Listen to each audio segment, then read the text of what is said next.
Habichuelas Guisadas, Puerto Rican stewed beans. Let me show you how I do it. And we're doing it from scratch. Last night, I took a whole bag of beans. These are pink beans because they just happen to be my personal favorite. And I soaked them in water overnight in the fridge. Now, I'm just gonna rinse them. You know, a lot of people say lately that you don't need to soak the beans anymore or whatever, but I'm gonna listen to my grandmother on this one because you're gonna get the best texture if you soak them for a few hours minimum. Filled my pot up with some water. Unfortunately, I do not have a green pepper. I thought I had a green pepper. So we're just gonna do onions and garlic for now. I'm gonna put this on my stove to boil. No salt in this part, okay? These are gonna bubble away on the stove for at least 2 hours and then we're gonna make our beans. The way you know your beans are done is when you pick one up, it's hot. Squeeze it. If it squeezes, it's done. Ow. Don't do that. Take it out, let it cool down, and then test it out. I'm gonna put a little bit of olive oil down. I usually use avocado oil, but I'm trying to finish this. Sofrito. I'm gonna do about 2 big spoonfuls because I'm making a lot of beans, you know? I have some garlic paste here that I made earlier. I'm gonna put a big spoonful of that. I have some onions here that I chopped up this morning. I'm just gonna put those in there too. If I had fresh peppers, I would be throwing some fresh peppers in there, but I got frozen, so it's just as good. I'm gonna throw a bunch of those in there.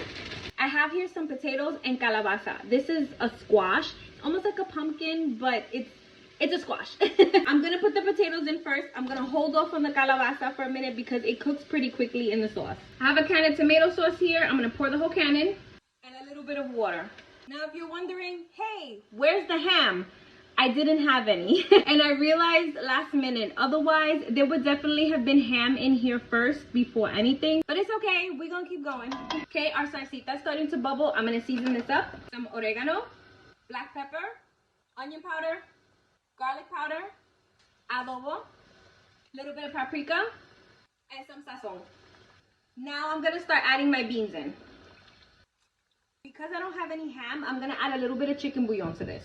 If you have like those ham flavor packets, you can add one of those too. I'm gonna add my calabaza.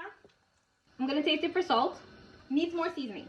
The starches from those root vegetables is really gonna pull that salt out from your beans, so make sure you flavor this well. Basically just putting a little bit more of all of those seasonings you just saw me put in. I put a little sprig of some fresh recao, and I'm also gonna add a little bit of some fresh cilantro. I'm gonna lower it down to a simmer, put a cover on it, and just let it go. Honestly, we're just waiting for those root vegetables to cook through and thicken these beans beautifully. My habichuelas are done. The potatoes and the calabaza are nice and soft. Let's serve this up so we can taste. Look at that delicious bowl of habichuela guisada. I'm so excited. Look at that. Want a bite? Let me blow it because I'm going to tear my mouth up if I bite this like this. Oh my God. Wow. It's like a sopita. Like, it's just so comforting for the soul, you know? I'm serving this with some chicken cutlets tonight, and my daughter's favorite way to eat chicken cutlets is dipping them in beans. So I'm going to take a page out of her book.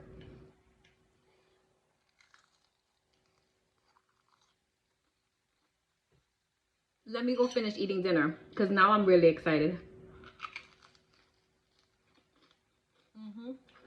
So good.